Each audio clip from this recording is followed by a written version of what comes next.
Welcome home to USA Global TV and Radio, a place where dreams take flight, with authentic storytelling, diverse perspectives and meaningful conversations, where global stories unite and bridges are built beyond all borders. Discover world-class education, entertainment, hope and inspiration.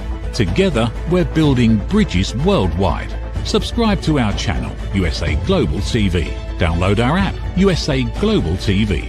Be our guest or join our team. Visit usaglobaltv.com.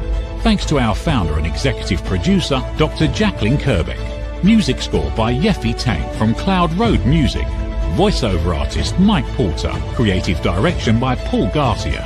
USA Global TV and Radio. Your home for global connection. All rights reserved. This video and its contents are the exclusive property of USA Global TV and Radio. Unauthorized use, duplication or redistribution in any form is strictly prohibited. Good morning, good afternoon, and good evening. Welcome home to USA Global TV and Radio, where we are proudly celebrating 4 years of being on the air. So thank you so much for everyone who has been subscribing, following, liking, and commenting. We really do appreciate it. I'm Dr. Jacalyn Kerbeck. I'm the president and founder of USA Global TV and Radio, and today's show is Talking Heads, and I'm our expert presenter for this topic. Our topic today is From Red Ocean Living to Blue Ocean Leadership: Why Most People Follow and Only a few actually create. So this topic is based on a business strategy, and I want to give the people who created the business strategy the credit for it. So I'm pulling up their book. The book is called The Blue Ocean Strategy. So I think it was originally written in 2005, and it's been updated in 2015. And the co-authors, co-developers of the Blue Ocean Strategy are Renee Mauborgne from France and W. Chan Kim from Singapore. So I learned about this myself at the Wharton School of Business, the Chief Strategy Officer program, which I am currently taking. So let's talk a little bit about it. I want you to imagine a blue ocean. I know where I am, there is no blue ocean right now. And of course it's winter, so everything's frozen. But imagine a beautiful blue ocean and you see one boat out in the ocean. And it could be a beautiful yacht, just whatever it is, it's out there all by itself. And so in terms of my understanding of the Blue Ocean Strategy development, it's basically this boat is out there all alone. It's uncontested. It's in territory and waters that no one else has bothered to probe or don't have the idea how to do so. And to me, when I think about it, I think about Apple. They've created a line of products, which many are trying to get into the market and are in the market, but can't duplicate, replicate, outplace Apple. So they're in a blue ocean all by themselves. Now, if you think about a red ocean is full of boats. And they're all different types of boats. They could be rowboats, dinghies, sailboats, yachts, you name it, but it's very crowded. And this ocean is primarily filled with people who are competing against each other on price. And so it's pretty common to think of different companies that compete based on price. It's the lower the price and they work off of volume. So I'm bringing up these two ideas today. Again, I'm not the creator of these, and I just gave credit to those who are, but about a blue ocean mindset as a human being versus a red ocean mindset. So when we think about Apple, we think about the big blue ocean and being the only one out there. That takes courage. That takes strategy. That takes commitment. It takes a lot of things. And as a human being, it takes a commitment to believing in yourself.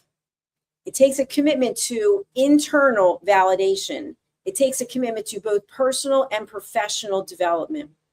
Now, on the other side, the red ocean, where in business, there are tons of businesses in this category. That's where most people are. Most people are in the red ocean of human behavior, meaning, and there's no judgment to this, we're just having a discussion about it. It's about external validation. It's about being in the club. It's about drama. It's about negativity. It's about building fire and flames around things that could be diffused, but we choose to carry on. So whether you're an entrepreneur, a business person, or just a human being who's watching the show today, I thank you for being here. And I ask you to think, are you personally in the blue ocean or are you in the red ocean? And when we think about these different analogies, really, that's what they are. I want you to think about the fact that the core premise of red ocean living and blue ocean leadership is not really about ambition, and it's not really about success.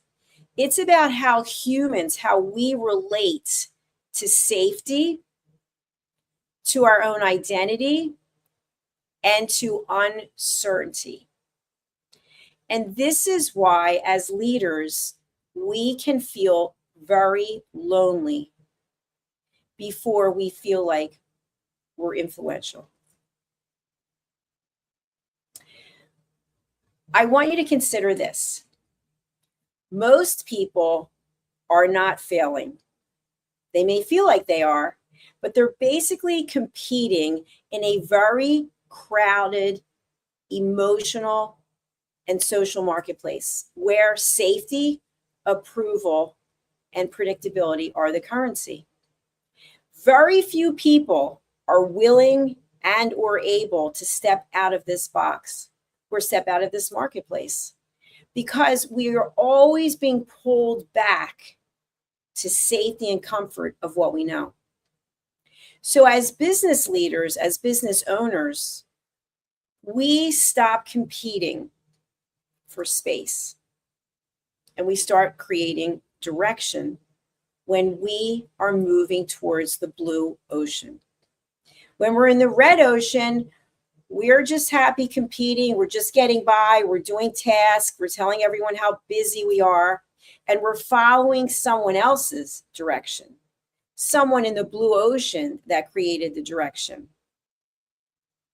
The difference between the blue ocean and the red ocean is what I call leadership. And we've all worked for, know of people whose leadership really stands out. And of course, we know a ton of people whose leadership doesn't stand out. So I want you to think about the red ocean behavior, whether it's as a human or as a business. It's basically survival. It's basically human survival strategy. And this is not judgmental. For those of you who don't know, I wrote this book, Holy But Harmful, The Silent Sin of Judgment. So I'm not judging you, me, or anyone else. I'm just putting it out there that these are things that we can think of. So red ocean behavior, it's basically human survival strategy. Now, what happens with the red ocean behavior is it can be very adaptive. We can be looking around to see what the other people in the red ocean are doing, and we can copy them. We can say to ourselves, you know what they're doing seems to be working, so I'm going to copy them. But how long can we actually survive with this type of mentality? And this really applies to businesses. Think about businesses that come and go. Think about during the pandemic, businesses that were not able to adapt and the businesses that were. The businesses that were able to adapt were in the blue ocean. Now, that doesn't mean that they're still in the blue ocean. Why? Because circumstances change. The economy changes. The environment changes.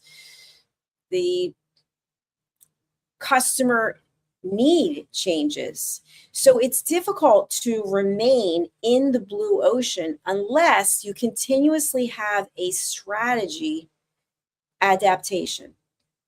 So in the Wharton School and the Chief Strategy Officer program, we were recently asked how long our business strategy was. So it used to be when I was in corporate, write a 10-year business plan, write a 5-year business plan. And so each of us gave what our thoughts were.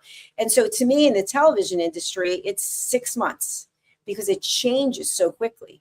And for those of you who might be younger, you may not remember the time when we had rabbit ears on televisions and we had black and white and we had the little knob that you would turn and you might get 2 or 3 stations. And since then, it's incredible with technology, the transformation. So if I were sitting here as the owner of a television network and I told you I had a 10-year strategy, I would ask you to run, because how could I possibly have a 10-year strategy? I have no idea what's coming down the road. And we've been hearing a lot about AI. And then through the Warren program, we also were talking briefly about quantum physics. So there are a number of variables that impact our business and what we're doing. But what I can share with you is that if you are in the red ocean, meaning you're always looking to your competitors and trying to one-up them, even as human beings, you don't have your own identity. You don't have your own platform. You're trying to one-up the people in your life. It's not going to get you very far, because it's very easy for your competitor to then have a new strategy. So I'd like us to consider whether we are leaders in our home or leaders of our business. How can we shift our mindset so that we have a blue ocean strategy mindset as opposed to a red ocean strategy mindset?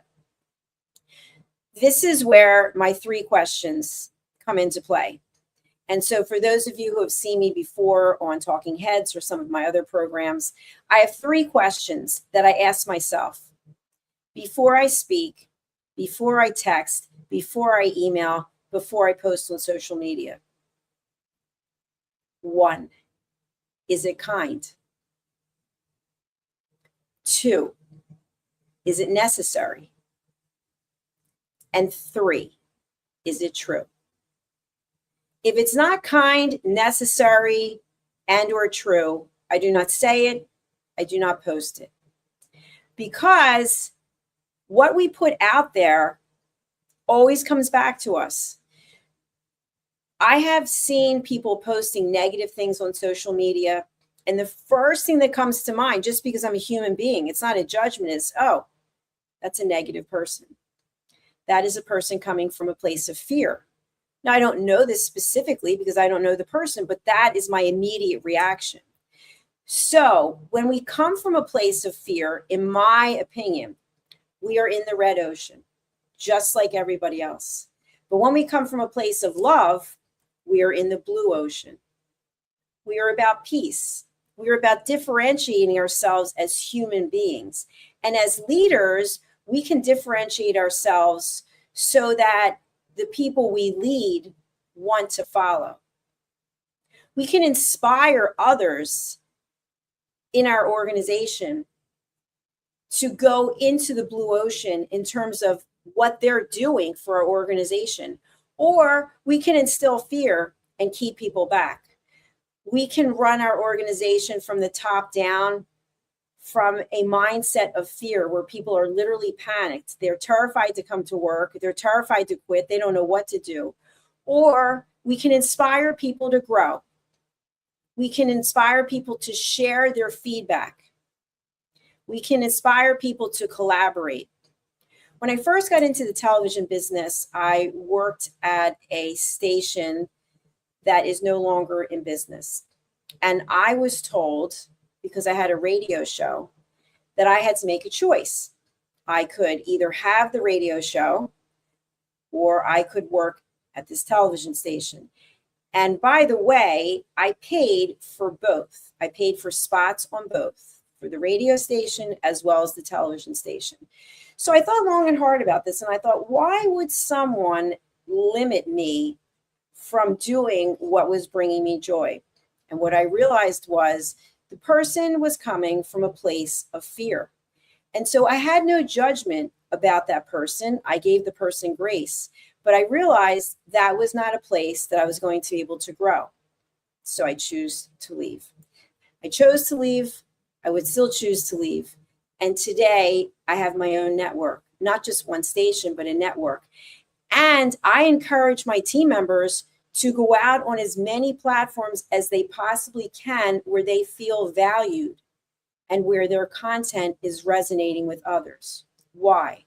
Because as leaders, we do not own people. We do not control people. We lift people up.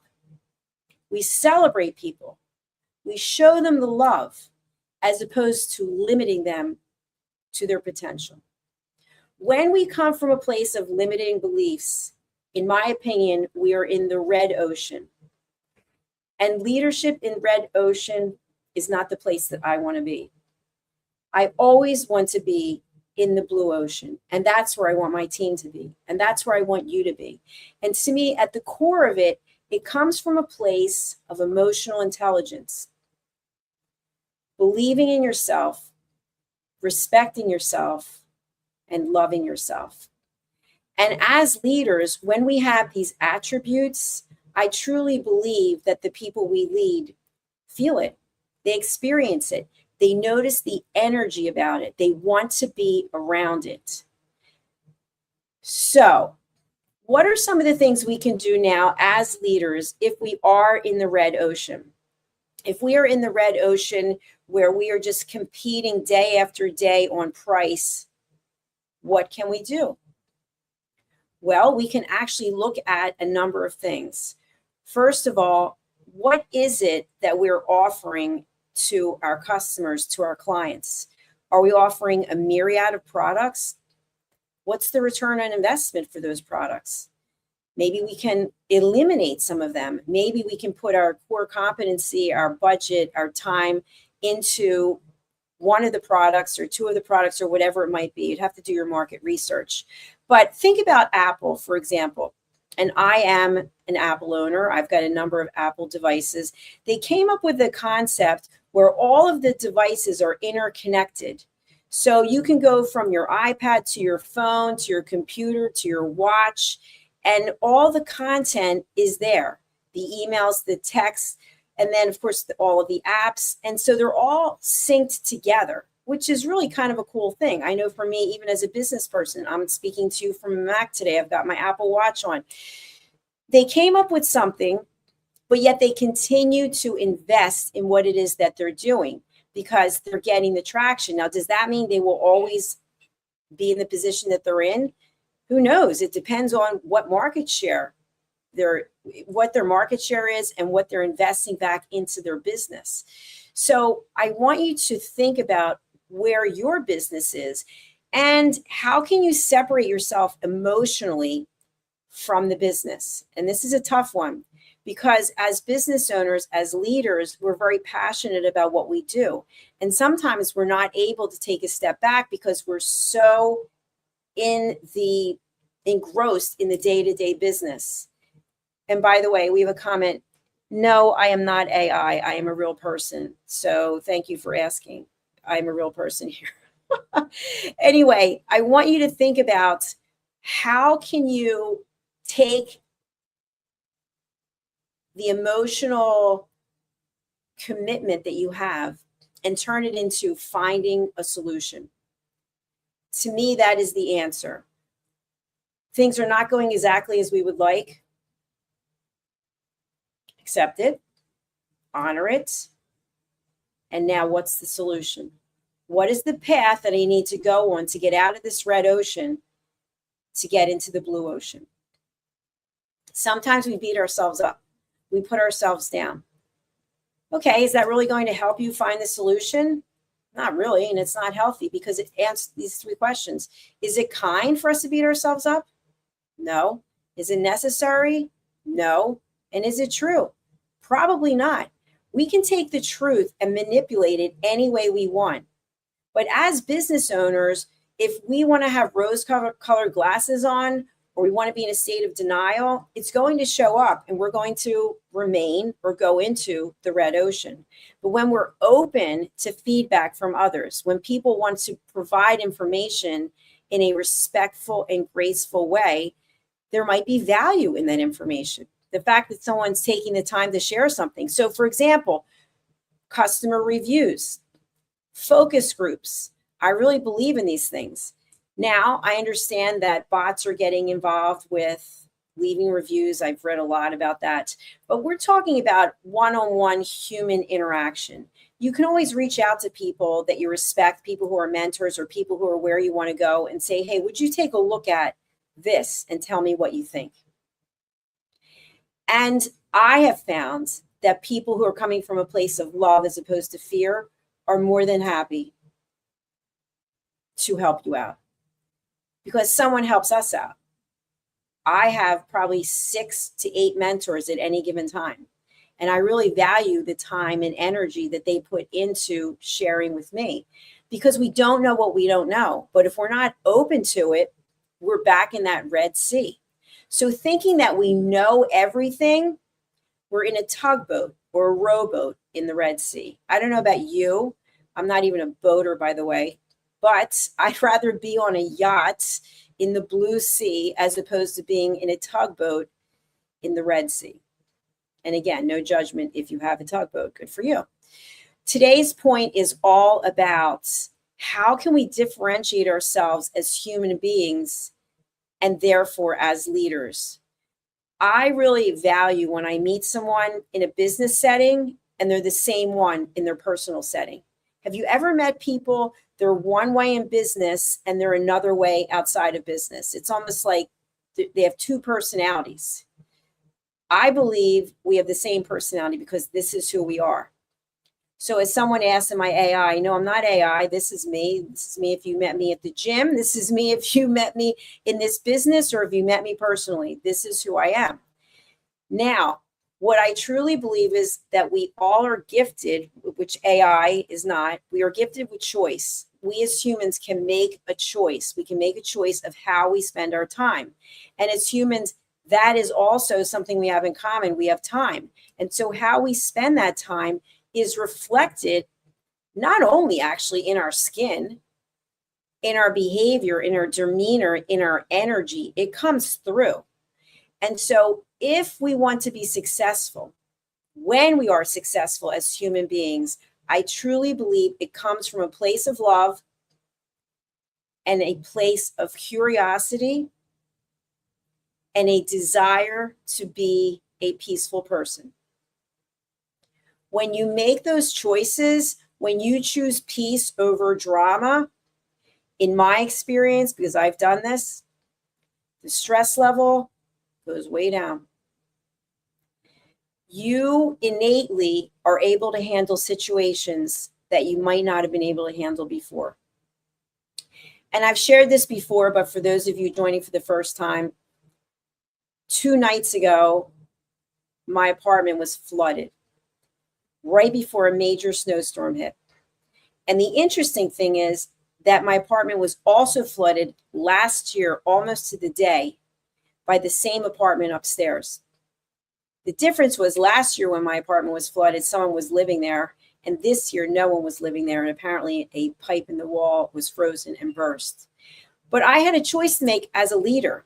The reunion show was yesterday, and so the night before my apartment is flooded, we had the police department here, we had the fire department here, we had maintenance here, and we had the recon guys here. And so I probably had 20, 25 people who were here in my apartment. And of course, giant industrial fans running.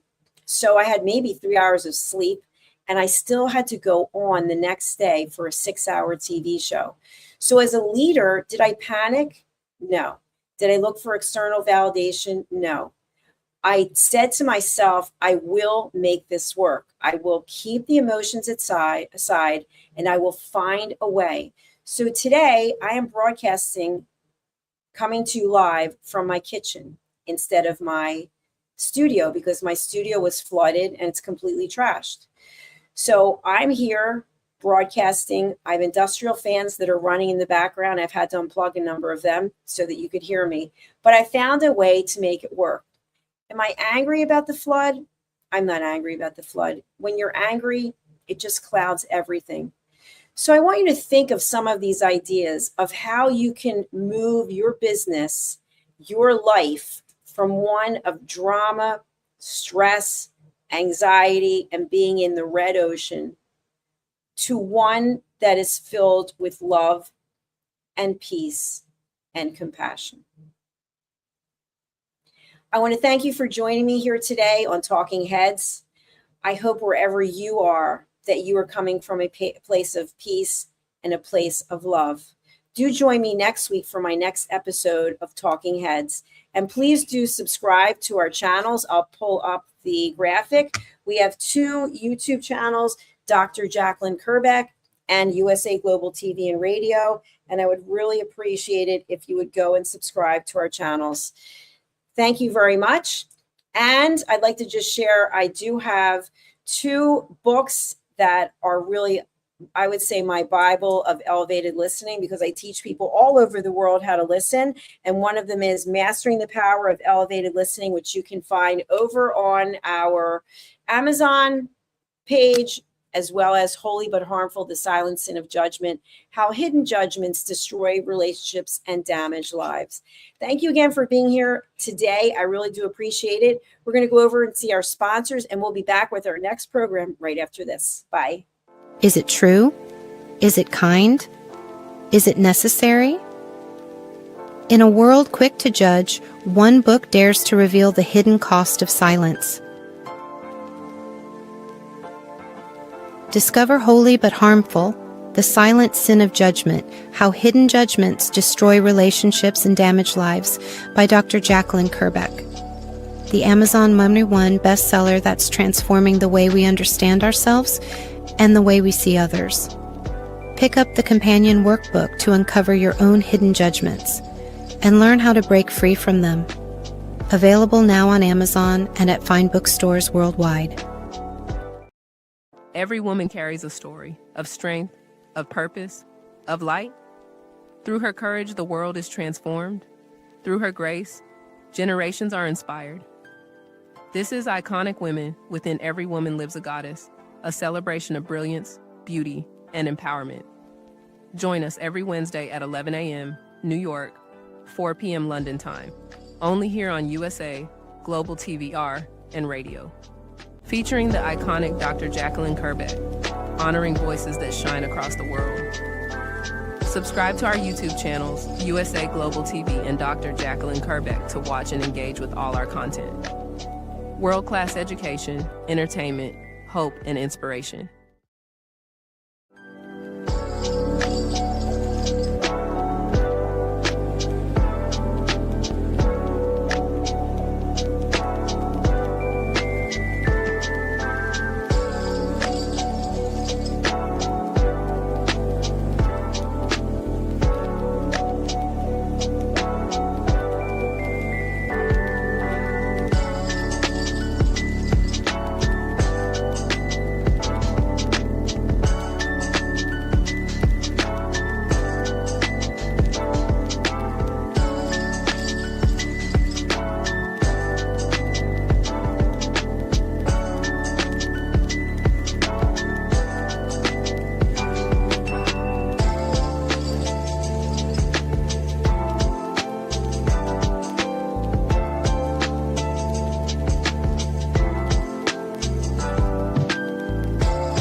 Thank you, viewers and listeners of USA Global TV and Radio, for joining us today.